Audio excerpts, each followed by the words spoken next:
What is up, fellow sickos? I am Dan Favale coming at you with Mort Jensen of the NBA podcast fame, of Yahoo Sports fame, and of Forbes' fame, as well as, of course, OnlyFans celebrity. Yes. We're here to talk about two NBA playoff series. Grant and I will have more on Rockets fans, Timberwolves versus Warriors, as well as Knicks versus Celtics. We'll have that up for you on Wednesday. But as we go into this Tuesday, where we have some critical games for everybody involved, we're going to talk about the Cavs versus the Pacers and the Nuggets versus the Thunder. Let's begin. We're actually first, Mort. How the heck are you doing? Doing well. As a fat person, I shouldn't be saying this, but I'm very happy because I just had cake. First of all, you're not fat. Give yourself more credit. But I can confirm that you did just have cake, because when we popped on, you said, I'm eating cake, and then you proceeded to eat cake. So I did. Congrats to you. Unapologetically, really. Yes. It's the only way to eat cake. So kudos to you. Let's dive in here. Cavs versus Pacers, Mort, playing out exactly like I did not expect as someone who picked Cavs in 5, who has said very nice things about the Pacers, but I thought that highly of the Cavs. They now find themselves down 3-1. As we record this before I throw it to you, Donovan Mitchell did say he didn't play in the second half of Game 4. The Cavs are calling it an ankle injury. People are wondering if it had anything to do with the calf that was bothering him initially. He called it an ankle injury. After the game, he did say that he would see everybody on Tuesday, indicating that he would play. We have not had the results yet, as we record this, of the MRI that we know he's going to receive. So that is looming over everything. Of course, as is the Darius Garland big toe injury. Tyrese Halliburton has been battling a wrist injury. The series has been pretty physical, and the Cavs are kind of sort of complaining about it. Where are you just at with this Cavs-Pacers series? Oh, man. Look, let's start with the Cavs. This was a team that did everything right over the course of the regular season in terms of like workloads. Like Kenny Atkinson went in and said, look, we're not going to have these guys play, New York Knicks minutes. These guys are going to play in the late 20s, early 30s of minutes to keep them fresh, to keep them healthy. But look, the injury bug has just hit them at the worst opportune time. I know there are people out there who are asking, well, what should the Cavs do if they're getting bounced in the second round? Major changes ahead. Like, no. This is like an injury thing. Like, I'm not going to sit here and say that they, like, surely would have won this series if they'd been healthy. Like, I'm not going to sit here and say that because the Pacers have been incredible and they deserve every ounce of credit going their way.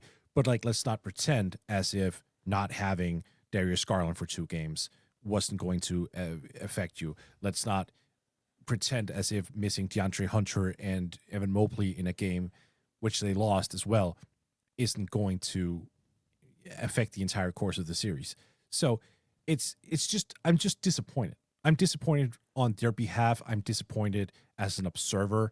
I think this shitty timing of injuries is just, it's a punch to the gut. So, that's what I'm left with the feeling after these first 4 games. Yeah, and I do wonder because I do think that this is a series that the Pacers are they are winning. This isn't just about the Cavs dealing with injuries, but when you look at some of the things that have happened, Darius Garland kind of said this about himself, where he's only 2 games into his return from injury, still kind of figuring out, and specifically in that Game 3, it looked like he was trying to figure out how to move, and that's a game that they ended up winning. Complaints coming out of Game 4. Did the Cavaliers stay in zone too much before they adjusted, or did they not make enough adjustments? I think that's probably fair criticism, but in the back of my mind, I'm sort of wondering, well, is that an easier way to defend now because of the Darius Garland toe injury? And if you were worried before his ankle injury about Donovan Mitchell's calf, like, is that just the easier way, like, for that to be more of your base defense? There's also some things in here. I mean, you're not getting, like, Ty Jerome falling off a cliff hurts you. Right. And now the trickle-down effect for Cleveland is, and I've seen a lot of people kind of bring up, well, like, this is why you shouldn't have traded Karis LeVert. I will maintain, I respect the hell out of what the Cavaliers did by trading for DeAndre Hunter. That is someone who filled more of a need that they had at the time. You can't look at this and say, Ty Jerome fell off a cliff. Even Mobley was injured for a minute. Now Donovan Mitchell's injured, and Darius Garland is not operating at 100%. And be like, they need more creation and ball handling. It's no. If these guys were healthy, that's not an issue. And you can't. If they didn't have DeAndre Hunter, would you have felt as good about their base playoff defense, because we've already seen, like, Sam Merrill's not going to be it all the time. So and like Dean Wade, like how healthy is he to play, but how many minutes can you play him when he actually is? Like, what can you max him out as? So I respect the hell out of what Cleveland did overall. I think that this is, we have to focus on the injury thing for a little bit longer before getting into the Pacers, but I agree with you that I don't want to get into a Cavs postmortem. Short of them just entering the Giannis Antetokounmpo discussion and deciding, no, like this makes more sense to have Giannis and Donovan Mitchell as sort of the two, let's etch these guys in stone, and that's our timeline. I don't know why you would overreact. I know you're getting expensive, but like that's the entire point of you ducking the tax this past year. And I do, if anything, you can just get frustrated by, you said at the top of this feels like a team that did everything right when you look at the minutes management of its players, the depth that it has, and like injuries are just kind of creeping up on them. Now the stuff, it does feel like, I will say, that they've gotten punked a little bit here. At the start of the series, it felt like they were just shocked at how fast Indiana was playing, even though we all know what's one thing that everyone, the most casual basketball fan knows about Indiana, that they play fast. And so the Cavs seeming off guard by that to start the series, not good. Some of the slow starts in this series, terrible. And like, you can't blame that one on injuries in game 4 specifically when you have your full slate of players available to start. Is there anything else, though, just sort of on the Cavaliers front, whether it's adjustments or... But the Donovan Mitchell injury looms over this. The Cavs are done if Donovan Mitchell is out or at 70% instead of 100%. I think Darius Garland's playmaking is so important, but the way that Donovan Mitchell can score and just the amount of defensive attention he can suck in, you can't replace that with anybody on this roster right now. Right. Well, outside of injuries, there's also just the component they're not hitting shots. I mean, look, at the end of the day, that's sort of an important thing in basketball, right? Right. Ty Jerome hitting 15% from 3, major issue, or in just 27% overall. That's not going to cut it. Obviously, we know Garland is limited, so 25% from 3, 40.9% overall. That's not going to cut it. Even Donovan Mitchell, 22% from 3. Yeah, not getting it done on that end of the floor. DeAndre Hunter as well, 33% from the floor, 22% from 3. They're just also missing jump shots, and we can say that the Pacers. Well, can I actually interject there for 1 minute? Yes, absolutely. They're not just missing jump shots; like these are jump shots that even the ones they're supposed to make. So in the regular season, they shoot 42% on wide open threes. In this series against Indiana, they're shooting under 28% on wide open threes. And that's not semi-open. Like, I get a little sketchy when it comes to the 4 to 6 feet stuff. If you're dealing with a taller player, with a smaller player, I don't know. If I have an NBA player 4 feet away from me, my shot's getting blocked, would be my point. So the 6+ feet of room when they're at under 28% from the series. So sorry to interject from you there, but like those are shots that it's the same thing with Boston. Like, you're almost sort of waiting, and this doesn't necessarily align with the law of like, like it has to progress to a mean, but you are sort of waiting them to be like, well, hit the fucking shots that you hit throughout the regular season. Yep. You're absolutely right. And by the way, kudos to you for the confidence of believing you would even get a shot off against an NBA player. Yeah, that's very much like how many points would you win off Serena Williams in tennis, and someone saying, I'd get one. No, you wouldn't. Yeah. No, you wouldn't. Look, that's the thing people don't seem to recognize. When people say, I can get a bucket on an NBA player, dude, you can't even get a shot off. Like, that's the thing. You can't even get a real live attempt. If they gave me like 12 feet of space, I feel like I could get a shot off before they blocked it. Right. Okay. Now, is that shot going in? Is it going to be an air ball? It's more likely to be an air ball, but maybe I wouldn't get blocked.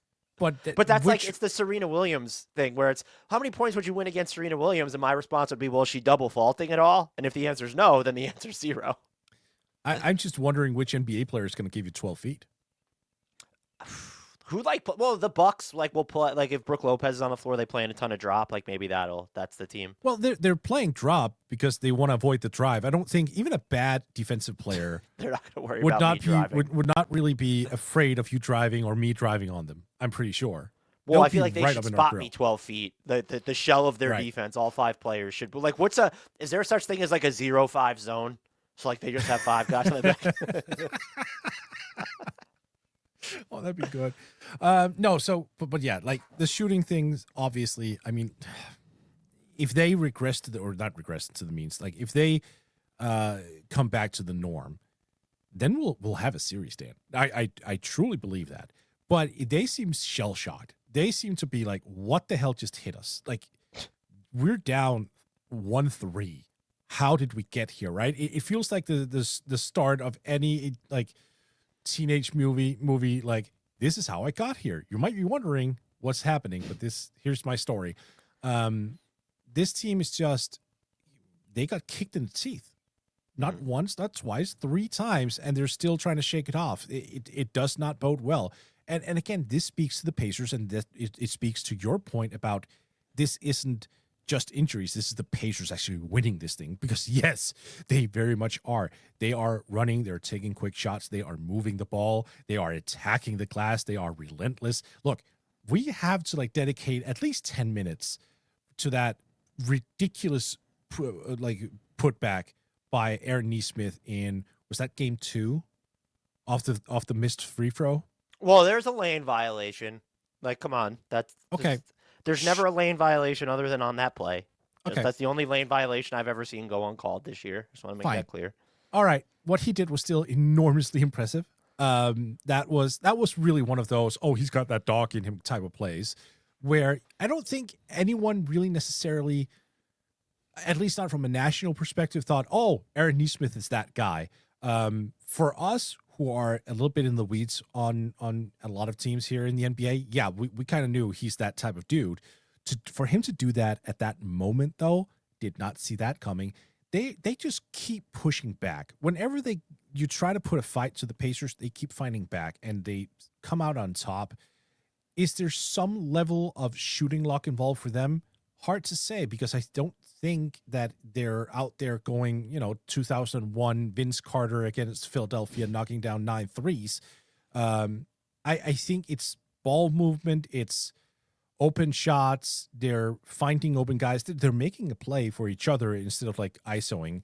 Not saying that the Cavs are only ISOing, but they've had to go to Mitchell ISOing a ton because lack of availability from other players. So there's just complete team cohesion with the Pacers that we've talked about so many times on this podcast all throughout the year. And it's showing itself again, which is just super impressive. So it's tough for me to sit here as well and just go, oh, Pacers or Cavs, you should have beaten these guys like in a sweep. Like, no, like they were always going to be a tough team to beat. And turns out a little too tough.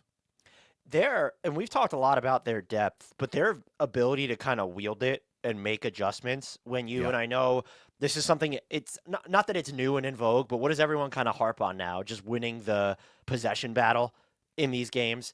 And they go out and it's, they really haven't won the possession battle through these first, even though they hold the series lead. Like, they haven't just dominated the possession battle. Right. They just go out and dominate that possession battle. When you look at what did they take, like 20-something more shots than Cleveland in that game, I believe. I'll have to double check that. So like their ability to just do that, and a lot of that comes from, their ability to force turnovers, and they're going to have players that are picking up. And by the way, that's the other part of this. If you're injured or half hobbled, let's just say your backcourt's not at like entirely full strength, and you have the Pacers just deciding to pick you up, like if it's not 94 feet, like 86 feet or some shit. Yeah.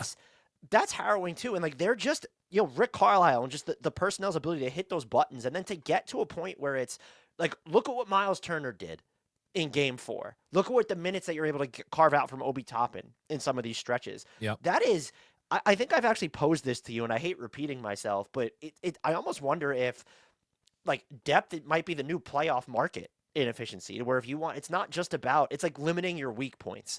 And I thought the Cavs would have fallen under this bucket, though. Maybe they're just so injured at the top to where it's, if Siakam and Halliburton were this banged up, they would be running into the same issue. So I think they could still fall under that umbrella. But the number of their weak points, and I also think that that's why, that's part of why you make the trade for DeAndre Hunter, is like you're trying to limit your defensive weak points that you could press at. The Cavs still, like, they kind of have some of those, especially just by virtue of the backcourt being smaller and now not at full strength. And the Pacers, I think you could, look at some of their players. If you're getting Obi Toppin minutes, and we know Benedict Mathurin, who I think everybody who doesn't play for the Pacers wants to punch in the face right now. He seems like he's turning into that type of player. Yep. They have some spotty issues there, but they just have a lot of guys where you're not going to go pick on them. And Halliburton might be one of them, but if you get into a matchup of trying to seek out Halliburton every time, I think the Pacers are good about insulating him to where that's just not ideal. And then you're kind of running yourself out of your bit. Like, you don't want to fall over in love with targeting these guys. And by the way, that was from game 4, like kind of my biggest takeaway was they decided this really hasn't been a Pascal Siakam offensive series just yet. This is going to be the game that it's a Pascal Siakam offensive game. And they're able to do that. And finally, before I throw it back to you, it's not just about them playing fast. And I think this is just something that's been underrated about them even before the Siakam trade, but definitely since the Siakam trade. They don't need, like, if they need to face a set defense, they don't freaking care. Like, they just have the ability and the weapons to go after, especially, I mean, playoff Andrew Nembhard on top of adding Siakam alongside Tyrese Halliburton. There's just so many different ways that they can beat you at both ends of the floor. And I think we've kind of seen them and I know people are going to point to, oh, the Pacers are so lucky. Like, the Bucks were injured 2 years in a row, and now Cleveland's banged up again. There's luck involved in every single playoff push, even when you're not injured. Right. I mean, like the Celtics let's use the Celtics-Knicks, those first 2 games as an example. Boston is just missing a metric ton of threes that they normally hit. I know Porzingis wasn't 100%. Jaylen Brown's dealing with knee stuff.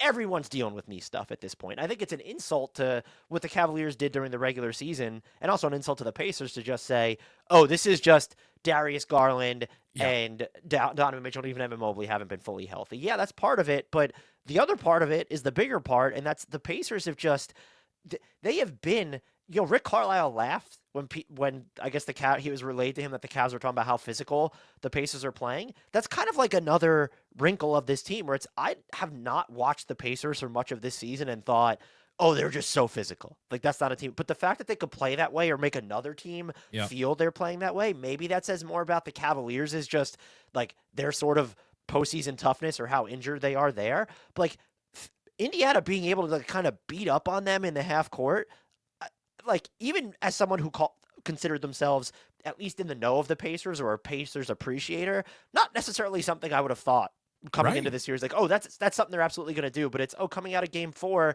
Jared Allen's face is on a milk carton, and Evan Mobley can seem overmatched with sometimes the ways that what they're doing half court defensively. Yeah. Look, I mean, for them to actually have that physical scalability is also that was not on my bingo card either. Like, if you were to ask me before the season, for example, like, how are the Pacers playing, I would have said they're more a finesse team than a physical team. Turns out they're both. They keep reminding me of this was like the post-best era of the Suns. Like, you remember the 7 seconds or less offense that they had. Then they got Shaq. Then they called it 7 seconds or Shaq, which I still think that's one of the best names for an offense ever. But the Pacers are kind of doing that. But they don't have a name. It's not like 7 seconds or Halliburton or Siakam or whoever. Like, it's just a combination. It's basically, well, if we don't score within 7 seconds, we just go to a half court and we execute the hell out of it. And that, to me, has been a huge eye-opener over the course of the season, that they're sort of just so stable that you can't sit there and go, oh, well, they're only a transition team. They're only good when they run. They're only good when they force a steal or whatever. No. When you lock down and you're like, no, we're going to guard the basket for 24 full seconds, they can still score on your ass. That makes a huge difference. And they have so many weapons too. Like Mathurin only playing 18 minutes per game this series. I know that he got bounced, what was it, 2 minutes into that one? 1 minute even? 1 or 2 minutes?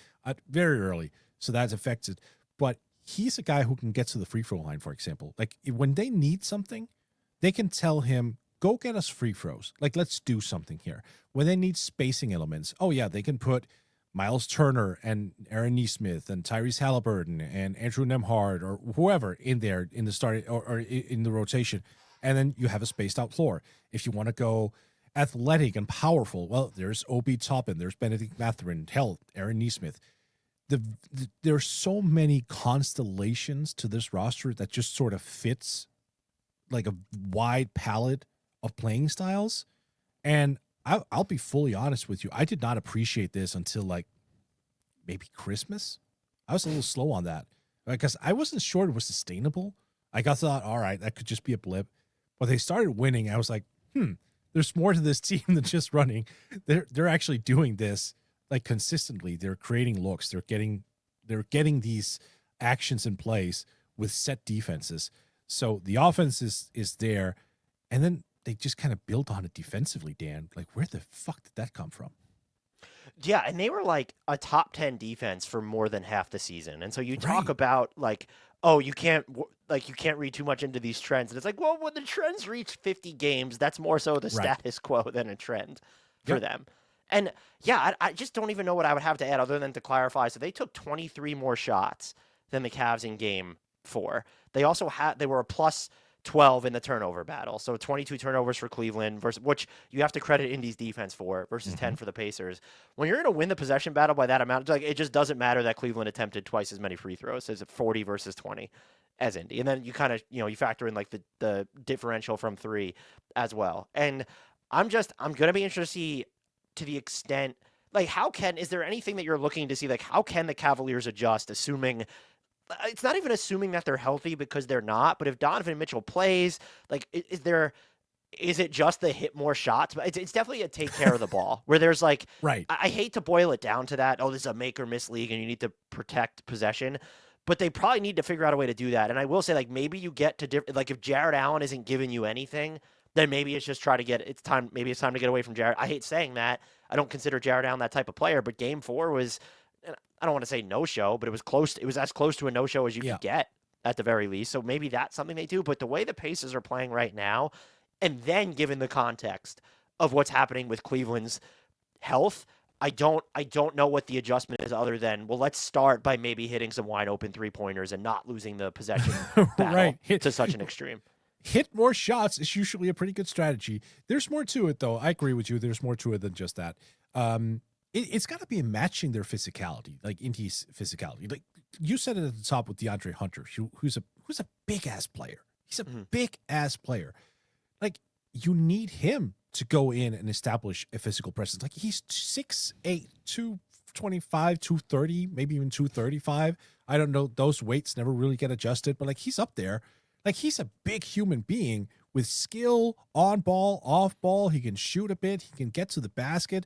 Like you have to, as DeAndre Hunter, as even Isaac Okoro too, who's like really like that dude is built. The bigger, stronger wings on that team needs to go in and set a tone. Like, yeah, all right, you're trying to push us around. We're going to do the exact same thing to you. Like it has to be a dogfight. You're playing for survival right now. So that's one thing.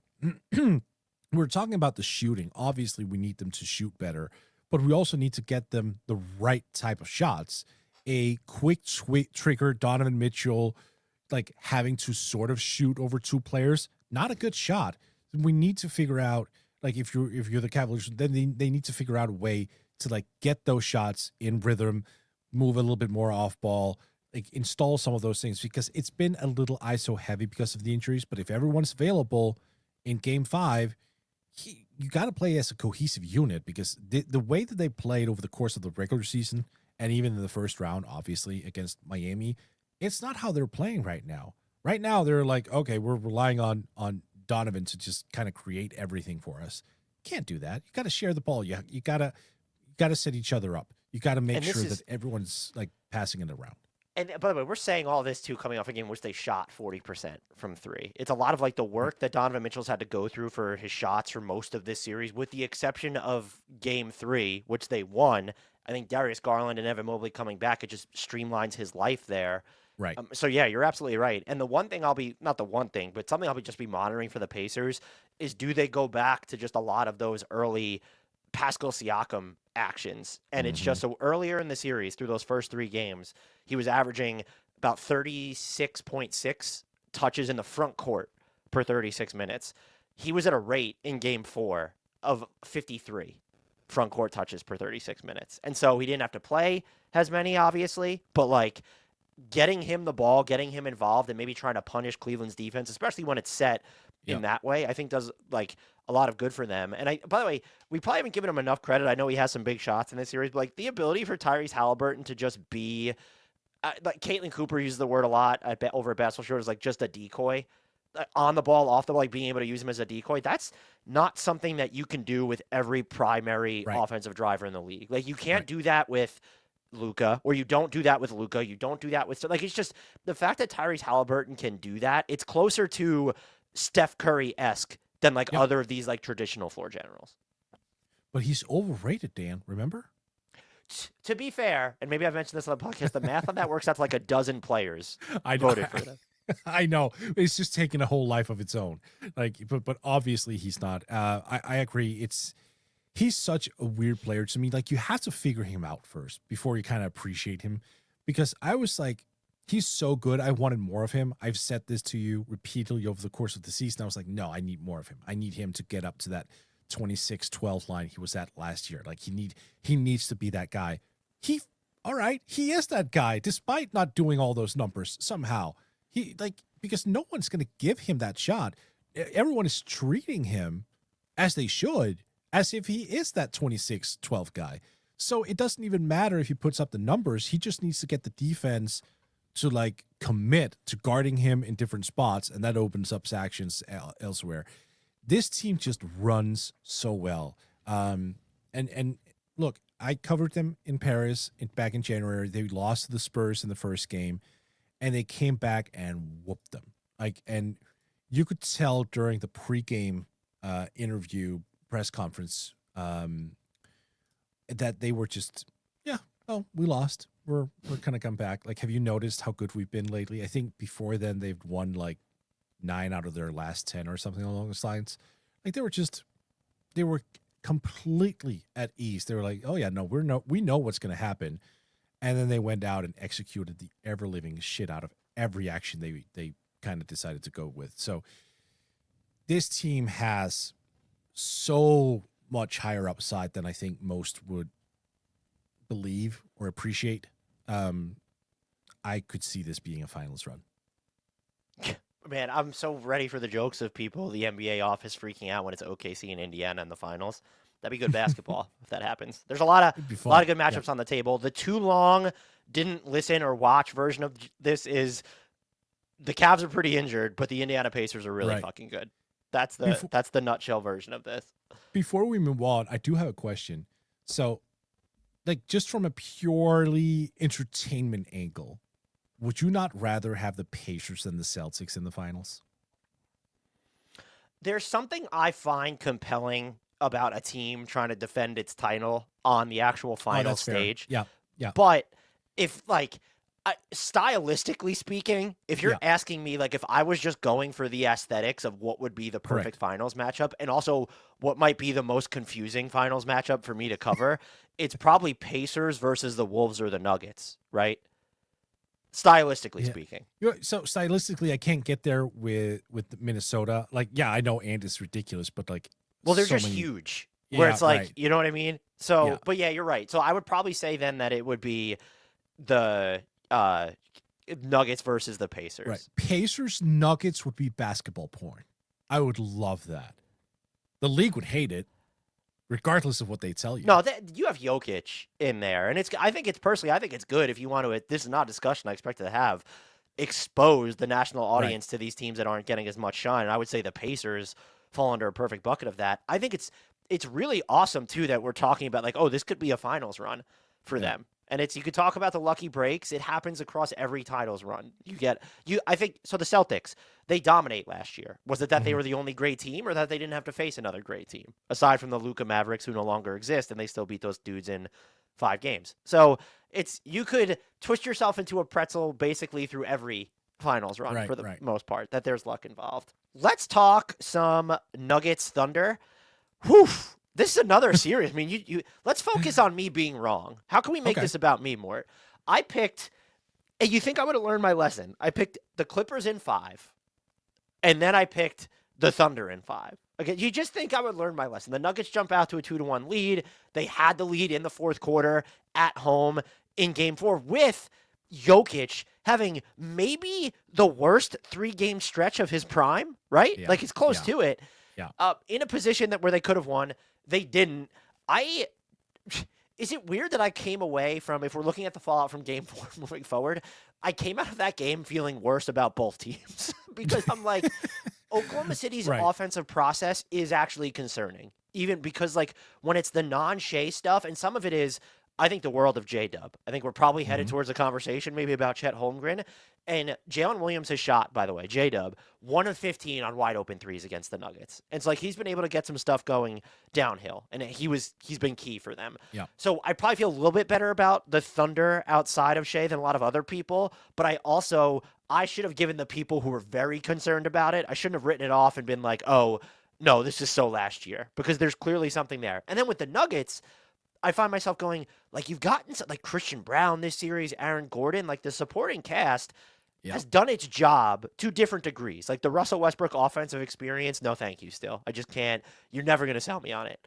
But like he's done a lot of stuff for them on defense.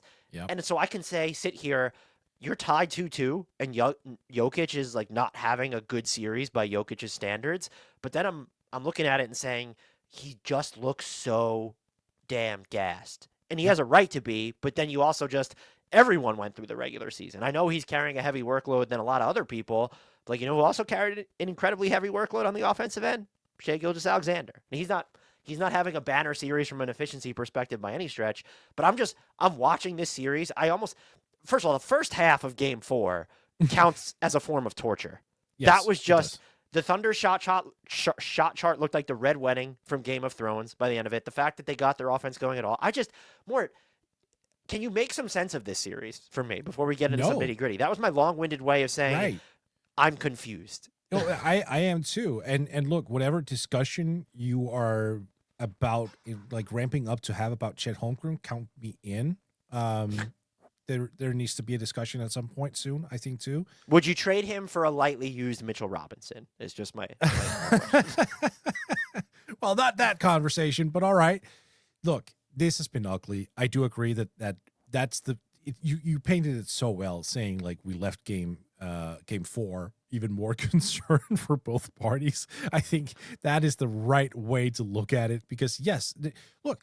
I love the fact that the Thunder are having this series, by the way. Like, this is a real test. This is a team that where they are throwing everything at you. Like, yeah, you could argue that if they shoot better in the first 2 games, they win handedly, but they didn't, and the team responded. Like, this is a dogfight. This is a major dogfight right now, as it should be. They're only going to be better, maybe not even this year. Maybe it's going to take a year for them to, like, okay, watch the tape, absorb it, and realize, yeah, we have to make adjustments to be better because we can't be in a dogfight with a team where the third highest paid player is shooting, like, let me just go look, 31% from the field in Michael Porter Jr. He has like one. I'm not, MPJ. I've seen too many of his podcast clips probably, so I have thoughts about MPJ, the non-basketball player. But he is, to his credit, playing basically with one shoulder. He is, but like, no. Don't get it twisted. Like, I'm not saying that there isn't a reason for it, but like when that player is averaging 8.5 points per game. Like, you're not getting the bang for the buck that you need in the playoffs, which is unfortunate. Like, obviously, he's banged up. Like, that's not his fault. But that means that so many other players on the roster have to compensate, make up for it, whatever. Like, Christian Brown started all year shooting 36% from the field himself. That's not getting it done. Jokic, as you alluded to, 39% from the field, 21 from 3. This has been – you're absolutely right. This is the worst stretch of They've been giving him room, too, from 3. Yep.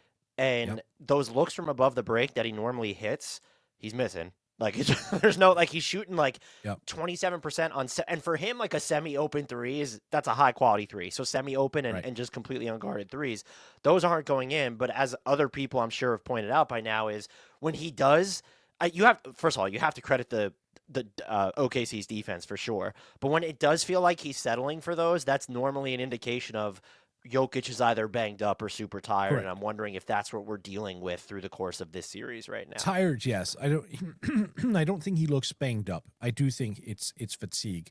Also, and I don't want to be this guy, and I think you know me well enough to know that I don't usually go on big like anti-ref rants. I will say this series has been poorly reffed in both sides, but if I were to like choose one team that's gotten a little bit of a benefit, it's the Thunder. And I'm not putting that on them because, look, any team that gets the benefit of the doubt, they're going to say thank you. Can I have some more? Which they should. So I'm not blaming them for that. But I think it's been a pretty atrociously called series. Jokic is being just torn down on every single play, and there are way too many non-calls for me to like appreciate that. And again, I also want to say this goes both ways. Shea has also been hacked and slashed and ripped without getting calls. That annoys me. So like refs covering this game or calling these games, do it a little better.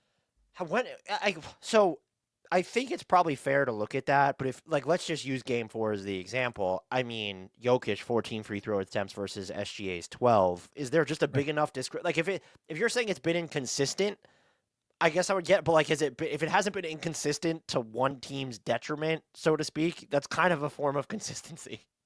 I guess you're right about that, but it just irks me the wrong way that, he'll have someone just pulling his shoulder down, no call. And the same with Shea, where he gets slapped across the arms. Like, I understand what you're saying. Like, free throw attempts are sort of an evidence that, yeah, okay, they're still getting to the line. But it's also like on non-shooting fouls, like they're just getting hit a ton where you can see they're like losing balance.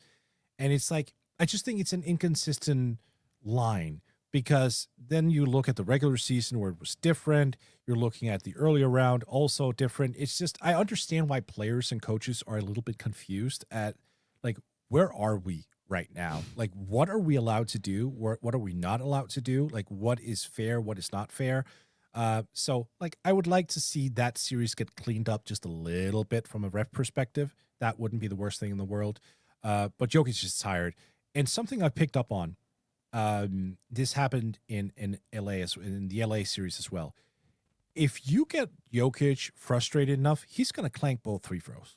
Like, he just is. He is, when he's pissed, he's not like a guy who plays better when he's pissed. He really isn't. He's clanking easy shots. He's frustrated. He like gets himself out of the game emotionally. And yeah, if that's a philosophy or a strategy from the Thunder, keep at it because it's working. Yeah, and he'll sometimes, you could goad him to just sort of fouls that, like as the Nuggets, you don't want him to take. Sure. The free throw discrepancy, by the way, I think it's plus 12 right now for the series in favor of the Thunder. So at least I get what you're saying. I'm actually not saying it's wrong, but I won't look back on this series so far and think that the referees determined it, which... Oh, no, it's not all shooting fouls, though. I want to be that right, very clear. You made that point there. And it's also, I think, with Jokic specifically, I do feel like, anecdotally speaking, and you run into this problem with, I know the Pelicans had it with Zion a while ago, they just expect like these bigger players or even these well-built players, like LeBron. I think earlier, maybe not so much the past few years, but like you could have just made the case where it's because dudes can bounce off him since he's built like an Adonis, that they just wouldn't get the same level of calls. And so it does, and it's interesting because there's that juxtaposition between Shea, the star player, who's a lot of sort of just like craft with his dribbling and built more slight. Not that he's not strong and can't be physical, but then versus Jokic, where it's just like he's this behemoth. So I totally get what you're saying there. In terms of like looking forward to seeing what more of these teams can do, are we at the point, to zero in on the Thunder for a second, that like should Alex Caruso just start at this point, or whatever? Yes, yeah. Mark Daigneault made this adjustment, which I really liked. In Game 4, and I was a little confused at it first because I've always reverted back to like, oh, Alex Caruso should be your main point of attack defender, right? He should be on ball. That's because I love him guarding the ball. And so I was a little perplexed when I saw him put Caruso on Russ in the corner for periods in Game 4. And I realized, oh my God, that's a total decoy play because it just frees him up to be like the primary backline defender. Like he just rotated up. He guarded Jokic so well, forced Jokic into a couple of tough decisions. I even think he forced him into a missed push shot, if memory serves. So it's like that was smart because you live with an open corner Russ 3. You just do that. Like Caruso's. That's where he shot well too. But like I think it's the left corner specifically. But like you live with it. Yeah, you're 100%. You live with it. So, like, you're just adding let's be honest here, a DPOY candidate-ish type of player.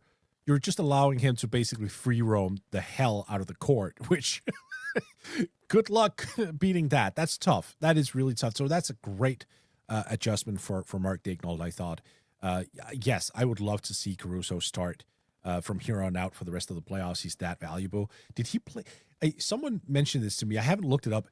Did Caruso really play under 20 minutes per game in the regular season? Wasn't he there? I mean, he dealt with an injury at one point. I know, but like generally speaking, were they able to save him that much? He averaged 19.3 minutes per game during the regular season. Yeah. Yeah. I mean, that's and one part of that adjustment too, and Grant and I had talked about this coming out of game one, where we were wondering, like, should OKC be more aggressive with how they're defending Jokic? And it was kind of, well, you can't. And it's like, that's kind of one thing where if Jokic is going to be down low, like, you can be more aggressive in those instances with the way that they have that set up. And I think, look, you have to give Isaiah Hartenstein's had good moments defensively on him. Yes, Big Jalen Williams for sure as well. He's basically won the Chet Holmgren matchup for the most part when we've seen that. But like, Alex Caruso's been a part of just mucking everything up about Denver. And I think what's really interesting, or not interesting, but I guess would be concerning is, like, it doesn't feel, I mean, Christian Brown has definitely found ways to score when his three ball's not falling, but you have Aaron Gordon and all the stuff he's done, but it's just felt like even with Jokic and you're looking like kind of the 3-point stuff, like, someone needs to give them more. Yeah. Like, if your threes aren't going to fall at a super high clip, like, where are you getting that extra from? And I guess you have to just assume that it's going to be Jokic. And it's like, I mean, Jamal Murray, he can still hit big shots, and like, he gets that elbow jumper of his. It's kind of terrifying. But the Thunder, like, they've done a good job of even being able to take like those looks away. And I don't know what the offensive adjustment is for Denver other than, well, you need to get a good, like, Michael Porter Jr. is giving you lightning in a bottle every once in a while on offense. You probably need that. But it also you need Jokic to look like the Nikola Jokic I said should have won his 4th MVP award. I have a number for you. So, Aaron Gordon, we agree, has had a good series, but if we take away the threes, he's 10 of 26 from 2. And they had the Nuggets this is what just makes OKC's defense so scary. They had 4 shot attempts at the rim. I posted the shot chart at halftime of game 4. 4 shot attempts at the rim, Mort, in the first half. That is insane. Yeah. Yes, it is. And this is where it gets extra troubling, because if you exclude the 3, you have Gordon at like 38% overall. Again, excluding the 3. Jamal Murray is at 40% overall. Jokic at 39. Russ, who's taking a lot of shots, so we have to count it, 38. Christian Brown, 36. Well, I mean, come on. We have to count it. He's taking 44 shots. He's taking 11 shots per game. Like, I wouldn't have counted, like, the smaller players there, but, like, he's, Sorry, that was great. No, but, like, we have to. Brown, 36. Michael Porter Jr., 31. Like, this is an efficiency issue. Like, they're shooting 40.1% from the field, 33 from 3. I mean, God. Like, whatever we talked about in terms of, like, the Cavs and them needing to hit jump shots, or just interior shots for that matter, same goes here. This team is just in so dire need of something. I don't know what that something is. Yeah, and I mean, like, and by the way, just to edit myself, it's a plus 12 in free throw attempts for the Nuggets for this series. I think I said Thunder. Now that just as I closed out that window, I realized I probably misspoke. But yeah, I mean, Denver being against this team, and I know that Oklahoma City, what they have as scorers with their drives, and they can play like dual big, but to be a minus 52 in the paint for the series when you knew coming into this that in all likelihood you were going to get destroyed in the transition battle. And like, hey, lo and behold, you've been outscored close to 2-1 in transition. It's 77 for OKC versus 43 for the Thunder. To lose the points in the paint battle to such a stark degree, like, that's I mean, that's problematic. And then just even I don't know what the answer is. And I mean, you could maybe hope Denver, because we've just seen too much like uncharacteristic turnovers from them. But then you're also like, well, I mean, they are going up against the Thunder. Like, is that just not, that's a thing that could happen. That's the other thing too, is just like when I saw this number before we started recording, I guess if you're watching, you don't realize it in real time. But OKC, 97 to 43 in points off turnovers for the series. That, like, you expect to lose that battle. I think is the Yeah. Thunder. I mean, is the Nuggets, excuse me. But like that's huge here as well. And Yeah. so you need to flip that script a little bit. And it's not about winning the fast break and the turnover battle. It's about, hey, if we limit the turnover like if we limit our turnovers, especially like the ones that you can actually limit. When I think you go back and look at a lot of game 4, you certainly could have done. That allows you to get your defense set, or at least gives you a better opportunity to. And then you're just by extension, OKC's not going to spend as much time in transition there. And so like that's something that feels like a controllable, even if Jokic is gassed.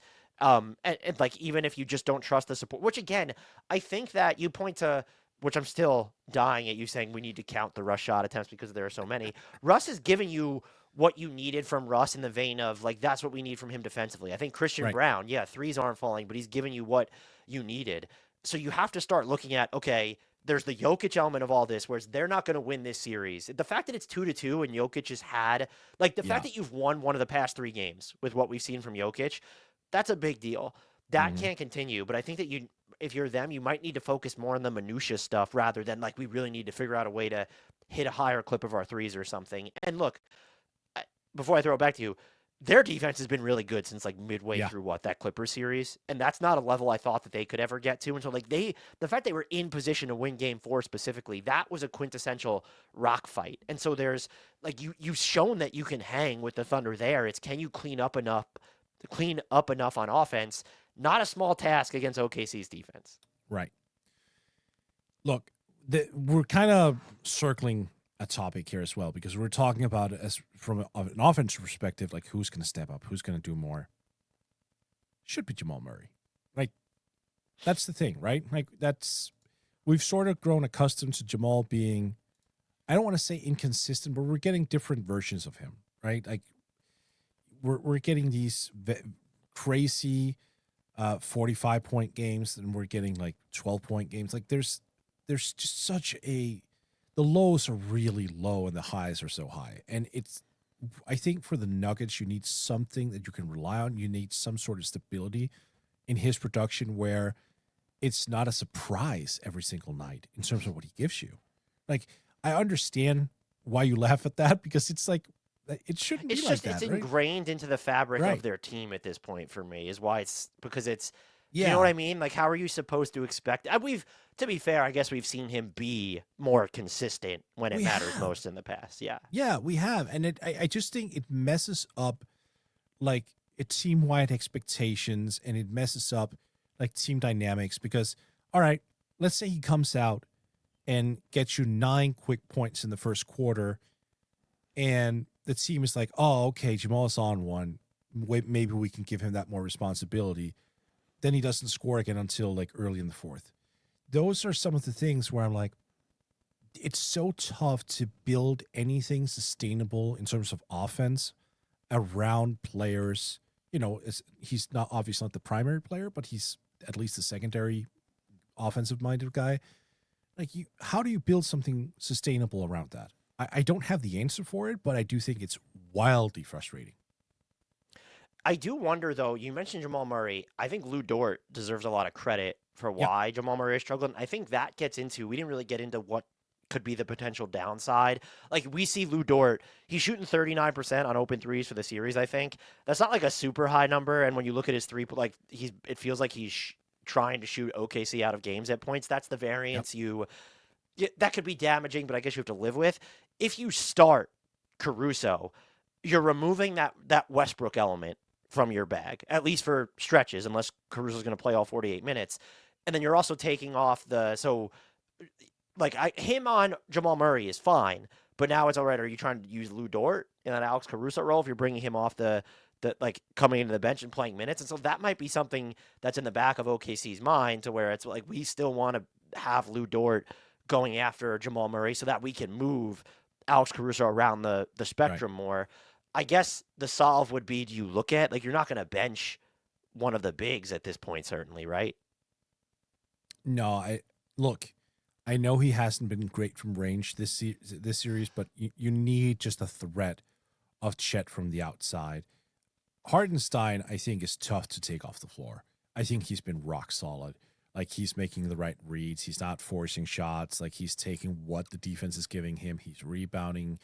Like, I think he's done a pretty decent job on Jokic as well. Like so far, if you're looking at the bigs from OKC, he's been the MVP of the bigs for them this series. So, but he doesn't give you the spacing component. He doesn't give you the outside scoring. You know where he's going to get the shots. Like Chet can also defensively, for that matter, free roam a little bit more, which is saying something when he's like 7'1", and like what is his wingspan, 7'8" or something ridiculous. So like, I do think that matters, but there might be a time, there might be like moments here or there where you can get away with it and you go super small and just scale up the speed. They'll have to see what like how Denver is playing initially and what to react out of. What have you made of just the Chet series, or even if you're looking at like, okay, the J-Dub, the type of game that he had in game 4, and then even if it trickles down to what do you do if you're, I mean, they won anyway, but what do you do in those instances where it's, can you rely anymore on a Case and Wallace for volume, who that's another dude who's had a really good defensive series. He goes 3 of 3. Like it feels like, and he's just wide open all the time. Those are, it feels like consciously the Nuggets have almost decided like, well, those are dudes that we don't want to leave open, him and Aaron Webb, like we're going to leave them open because we don't necessarily love the alternatives. What do you make of like, if they're of what offensive adjustments or levers that maybe Mark Daigneault can pull from here? It's a good question. Yeah, I wouldn't mind going more to the guys who, you know, are viewed as second string or, you know, not part of the primary 3, because there are a lot of player quality on this team. Like, again, I trust Isaiah Joe to take shots. I trust Aaron Wiggins to take shots. Like you mentioned, Kason Wallace, I trust him to take shots. Hell, even Lou Dort, even though he's shooting 25% from 3 this series, like over the past couple of years, he's been such a good shooter that I trust the ball to go through his hands a little bit more. So if that is the necessary response to J-Dub or Chet not being able to utilize certain matchups or not being able to hit from distance or whatever, yeah, that's a perfectly fine lever to pull. That said, I would prefer Jalen Williams and Chet Holmgren, who are supposed to join Shea on the max contract wagon fairly soon even, to maybe start thinking about, okay, like, am I jacking a little too many contested shots? Am I not doing anything? Like, am I doing enough to sort of twist my game into a different place where I can be productive? You know, I think Jalen Williams has had a tough series offensively? Yeah. Do I also think there are times where he actually tries to do something else? I do, but I don't necessarily think he does it all the time. And there are elements where he's just young, right? 23 years old and is going to make mistakes of that nature, of that age group. Same goes with Chet. So, like, I have patience, but if you're going for a title and you need to be pretty harsh about it, like, if this continues, yeah, you got to put more on the reserves. Absolutely. I'd be curious to see, and then you get into, well, who are the minutes coming at the expense of? And I guess maybe you knife into Dort, but you can ratchet up Alex Caruso's minutes if he's starting and then cut even like a little bit more from the top off of Dort. But I do think the Thunder, they can get away from like what makes them dangerous offense. And again, credit the Nuggets defense for the work they've done, but there's just, and Shea might even be a part of it, where it's, why are so many of these possessions, especially in crunch time, there's just no driving? Like, it's just, it feels like they're settling. We saw it in game 4, I think even more with their offense, where it's like, didn't they have like 60 drives in game 3 or something, and then it's like 43 drives or whatever in game 4. And this is what makes you special in the absence of having, if you think, okay, there's J-Dub and there's Shea, and there's just not a ton of guys who can create their own looks, Chet Holmgren included there. I don't like seeing them like stray away from that so often, especially when they were so consistent and overwhelming with it during the regular season and even in that, Memphis Grizzlies series. And then it's, if you're in danger of doing that, or if you're trying to figure out a way to inoculate yourself against that, I do wonder if Aaron Wiggins is more of the answer. It's you might concede some stuff defensively, but like he can just do more on offense than a Case and Wallace. I would say he's definitely, maybe he's not as willing to, no, he's as willing to fire him up as Lou Dort, but he's more dynamic on offense than Dort as well. And so is that something worth, where did he play? 15 minutes in game 4? Like, that just might be someone who I'm giving more of a look to. Yeah, no, you're speaking my language. I love him. I love Aaron Wiggins. I think he is, not in terms of like, oh, one of the most underrated, like he would be a star elsewhere. That's not what I'm saying. But I do think, generally speaking, he's one of the more underrated NBA players out there. Yeah, he's someone who, and this is maybe you could say this about a couple Thunder players, but it feels like he would start on 20 other teams. Yeah. In the league. Yeah. No, I think that is a completely fair assessment. The shooting, obviously, we know that, but this year he added a little bit more on-ball creation to his game. I think we've seen some passing chops, even though he doesn't rack up raw assists. I don't know. Like, I haven't gone into the weeds with this one if he's more of like a hockey assist guy, but it does feel to me this year compared to last year, he's just making more high-quality passes. So I think he has taken a bit of an evolution from last year to this one, where he's actually sort of come out of that very limited 3 and sometimes D role last year to this year. He's more of a fully fledged scorer.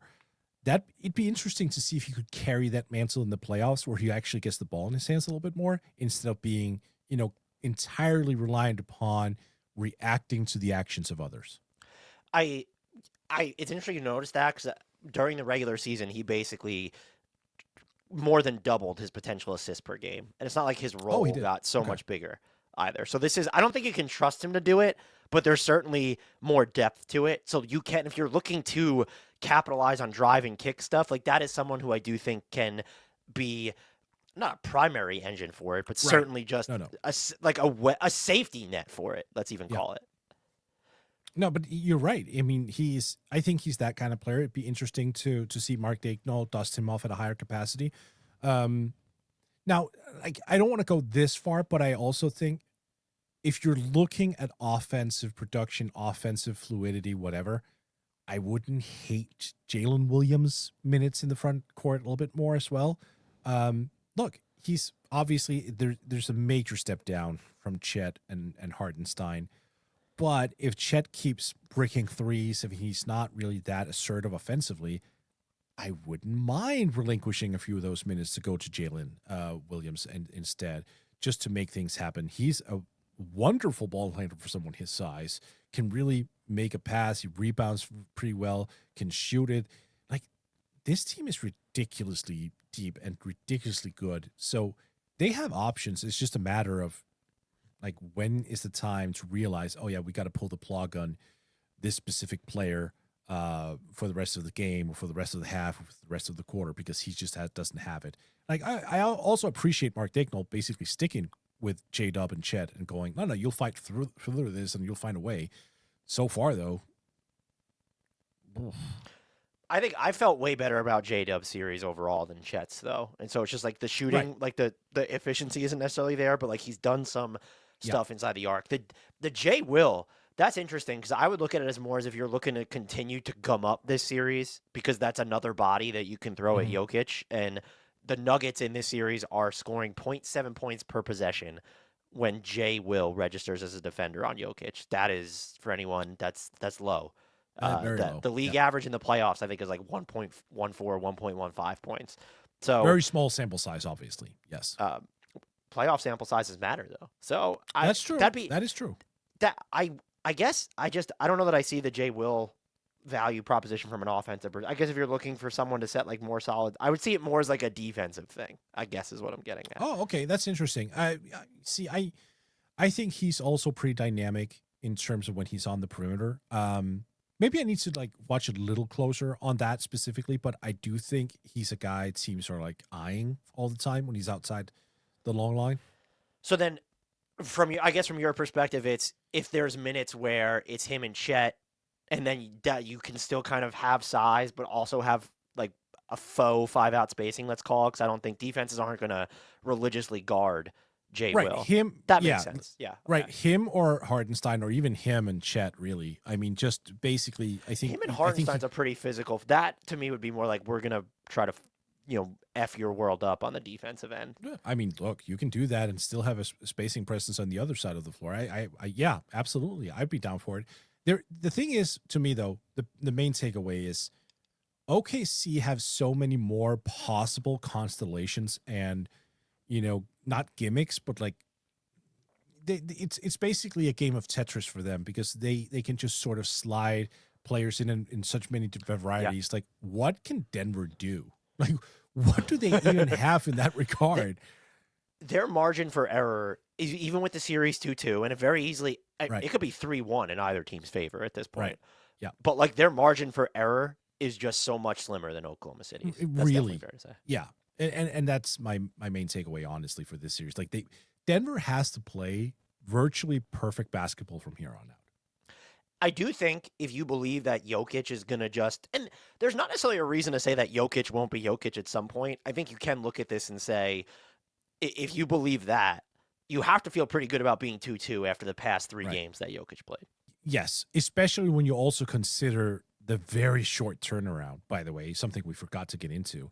What the hell? They were playing super late Friday and very early Sunday. They didn't even get 48-hour turnaround. Like, no, they didn't. And one benefit of that is now you get the longer rest period between your game 5, like between Sunday and then your game 5 on Tuesday. But that scheduling was just, and it wasn't like the only game that was on or followed by a West Coast game. It was Cleveland and Indiana were the night game, which made no sense. And I'm sure it had something to do with arena conflicts or something, but it just made no sense. No, I just think when you have such a delicious series, it just hurts it, right? I mean, there are many ways I could look at this and come away with this being basically the Western Conference Finals, honestly, just from an entertainment perspective as well. I think you could say that just because the looming uncertainty with Steph and Golden State, and then just you can't, like, it felt like Minnesota was trying like hell to lose Game 3 against Golden State. And so I just don't I will never trust Minnesota's offense ever again. I don't think. Like maybe if they trade for Kevin Durant. But so yeah, and look, it's not unfair to say that because regardless of who makes it out of this series versus who they would face in the conference finals, I think teams are probably maybe Denver versus Minnesota would people pick Minnesota, but I actually think whoever comes out of this series will be favored to make it to the NBA finals out of the West. Like, I respect people would take Minnesota over Denver. Like, I understand all the logical reasons for that, but can we really, like, if Jokic with very little help beats the Thunder and also comes out of a 7-game series with the Clippers, like, eventually we're going to have to say, okay, like, I would be morally obligated. Yeah, I would be morally obligated to pick the Nuggets in that because I picked against them with the Clippers, picked against them with the Thunder, and if they beat those two teams, then I would have to pick them to beat the Timberwolves or Warriors. I think honestly, I think they'd probably eat the Warriors alive, just given Golden State's lack of size everywhere. But yeah. So I would have. There's your consolation, Nuggets fans. I don't know if they're going to beat the Thunder.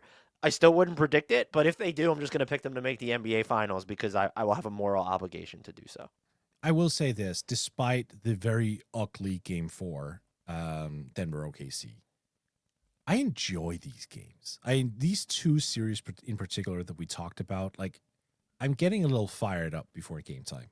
I'm going to level with you there. I'm not getting fired up I'm getting a little fired up because the Knicks had such a great start against the Celtics, but I'm not getting fired up for Celtics. Except they didn't. This is just my whole thing, and if this is being published after they won Game 4, whatever, they fell behind by 20 points in the first 2 games. Fair. Like, this is just fair. Okay, let me rephrase. The fact that they won the first 2 games. They won it. They won 2 more games than I honestly expected them to win, and I picked them to lose in 5. I thought that Boston. I thought that game was Game 1. So that series is interesting in series score, and even if Boston's losing 3-1. But I think these are the 2 most compelling series that we just talked about. And I do believe Golden State, Minnesota would have had a chance. But, like, the Steph injury is just, like, that nukes so much of the interest. I'll also admit, just personally, outside of Ant, and I said this before, I just don't find the Wolves all that compelling. Although it is refreshing to see that Julius Randle has sort of broken that whole, negative mantra he had around him. That's interesting. He's been fun to watch. And they're like, even against the Lakers, like him, like putting the clamps on LeBron James at point. This has been, I made a joke and then there were just fans from both teams got mad about like Knicks fans like crying because they're seeing Julius Randle come up. It wasn't about should they have made the cat trade. It was they had those playoff runs of Julius Randle was just so bad. And now he's healthy and he's on a team that has him in the right role for the most part. And he looks good. And the Wolves are here. It's a big part of why. I mean, I don't trust them at all. Because Minnesota, and by the way, Indiana fell into that bucket. For all the Pacers have done, we had some pushback because you called them consistent before we came into this series. they, with the Timberwolves, are probably the team that like plays down to the level of their opponents, and that might be the thing that you would be concerned about the most as a Pacers fan against. Like they almost, it says a lot that that game where the Cavs didn't have, you could argue, 3 of their 5 most important players, and Indy like almost lost that. That would have been the typical Pacers loss, was game 2, and yet they go up against Cleveland, gets healthier, and then they run them out of the gym even more quick. Like explain that. I can't. Yeah, no. It's something that underlines this belief that I have that it's never the product here. When people are pissed off at the NBA, at least right now, it's not the product, it's the presentation. Because I can sit there and I can be pissed off at games, I can be pissed off at refs, I can be pissed off at a lot of things, but like holistically, when I take a step back and I try to evaluate the quality of the product right now, no matter how hard I try, Dan, I just can't poke enough holes in it to the point where I'm like, this league is dumb. This is bad basketball. The 90s and 80s were better. This is fucking brilliant basketball. You just have a bunch of old fucks on television who are complaining about it and have done so for 20 goddamn years. Like, this is fantastic basketball. And that ties into what you were saying, where I really do believe a lot of it's a messaging problem. And then insofar as there is a problem with the product, a lot of it's a regular season, the length of it problem. Because look at what happens when these games are just, they're these incredible chess matches. And I applaud the chaos of these playoffs. I have those like first 3 or 4 days of the second round. If we would have had to record a podcast, I'm sure we did. I had no clue what was going on. It was just confusing as hell. Like the Knicks comebacks, all these comebacks, the way that the Pacers won that, for everything was just bonkers. And I've had a lot of fun. It's been, like you said, brilliant basketball, even when it's ugly, because there's a lot of things to appreciate about defenses. Mort, are you able to tell our listeners where they can find you and all the fine work that you do? Over at Forbes, over at Yahoo, and then I do the pod, which is basically here in your feed, whether you're listening to the HardwoodKnocks or the NBA podcast. It's more or less the same. Like we've become the interview meme, same but different. That's us now, because we have our crossover episodes, just like any good franchise does. Right. We just have like 700 of them every month. Yes. Until next time, and as always, I leave you with a shout out to the one, the only, the indelible. If any of these playoff teams could sign him, they would immediately win the championship, Mr. Frank Ntilikina.